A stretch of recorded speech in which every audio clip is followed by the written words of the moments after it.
अस्सलामु अलैकुम वरहमतुल्लाहि वबरकातुह।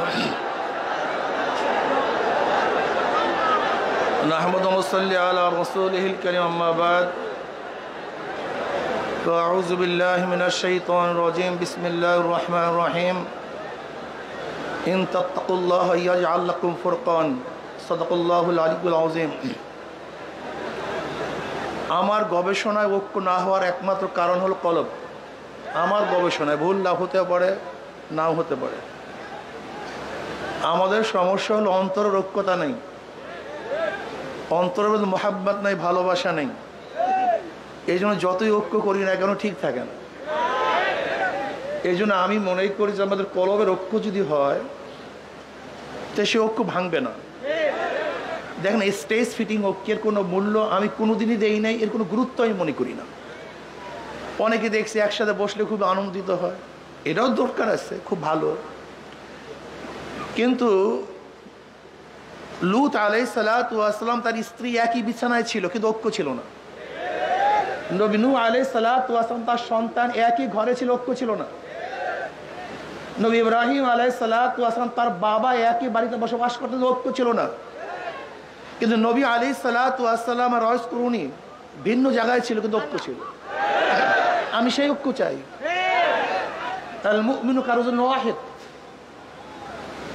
স্টেজে বসলাম, আনন্দ করলাম, ফুর্তি করলাম, বক্তব্য দিলাম, আপনারা খুশি হলেন, লাভালাভি করলেন, এরকম বহুত দেখেছি আমার এই ওই বয়সে। কিন্তু পরবর্তীতে কোনো সত্তা আমরা সবচেয়ে বেশি বিরোধী হয়ে গেছি। তা আমরা কি পারি না কলবে ঐক্য হতে, ইসলাম হুকুমাত কায়েম করার জন্য ঐক্য হতে, নিজের সমস্ত স্বার্থকে জলাঞ্জলি দিতে, ইসলামের স্বার্থকে প্রাধান্য দিতে, ইসলাম হুকুমাতকে কায়েম করার জন্য কি চেষ্টা করতে পারি না? যদি আসলে ইসলামী হুকুমাত কায়েম করতে চেষ্টাই করি, ঐক্যতাই চাই, তা ছাড় দিতে পারবো না কেন? কেন ছাড় দিতে পারবো না? এই প্রশ্নের জবাব দেন। যদি ইসলামী হুকুমতই চাই, তাহলে আমি কেন ছাড় দিতে পারবো না? আমি এই স্টেজে বললাম, ইসলামী আন্দোলন বাংলাদেশ কোনো ভুল যদি থাকে আপনার ওলামায়ে কেরাম ধরিয়ে দিবেন। যদি মনে করেন এইটা বাদ দিতে হবে, সেইটা বাদ দিতে হবে, সেইটা বাদ দিতে হবে, বাদ দেবো। ঐক্য চাই, স্থায়ী ঐক্য চাই, বুনিয়াদ ও মারসুসের ঐক্য চাই। স্টেজ ফিটের ঐক্য আমি কোনোদিনই পছন্দ করি না, এর কোনো মূল্যই আমার কাছে নেই।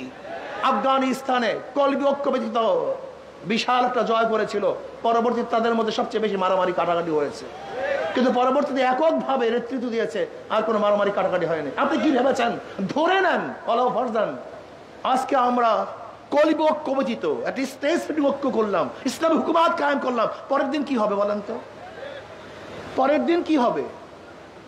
ভাই ভাবিয়া চিন্তা, তারপর আবেগে কাজ না করি, স্থায়ী ঐক্যর জন্য চেষ্টা করি। দেখেন, স্টেজ ফিটিং কথার মধ্যে অনেক স্বাদ আছে। ডায়াবেটিস রোগীর জন্য মিষ্টির মধ্যে বহু স্বাদ আছে, কিন্তু ভবিষ্যৎ কিন্তু ভালো না। তো স্টেজ ফিটিং ঐক্যের মধ্যে অনেক স্বাদ আছে, কিন্তু ভবিষ্যতে আমি ভালো দেখি না। এটা প্রয়োজন নয় তা বলছি না, কিছু মনে করেন না। আজকে যারা আসছে আমি কমপক্ষে অনুরোধ করব, এই মাঠে এখানে আমরা ঐক্য হই, যে আমরা যত কিছু হোক না কেন এখানে যারা আছে এরা বিচ্ছিন্ন হব না। কমপক্ষে এইটা হই না, এখানে যারা আছি যাই হোক না কেন এরা বিচ্ছিন্ন হব না। আগে একটা ভিত্তি স্থাপন করেন, ভিত্তি বেশি কিছু হয় না। আহলে হক আগে ঐক্য হন। যদি আপনারা ঐক্যবদ্ধ হতে পারেন, তাহলে আপনাদের কাছে এমন সুযোগ আছে, আপনারা যা ইচ্ছা তাই করতে পারবেন। কি কয় যে আমাদেরকে বাদ দিয়ে কেউ কিছু করতে পারবে না। আমি বলি আমরা ইসলাম হুকুমাত কায়েম করব, ওদেরকে আমাদের গোলাম বানিয়ে রাখবো।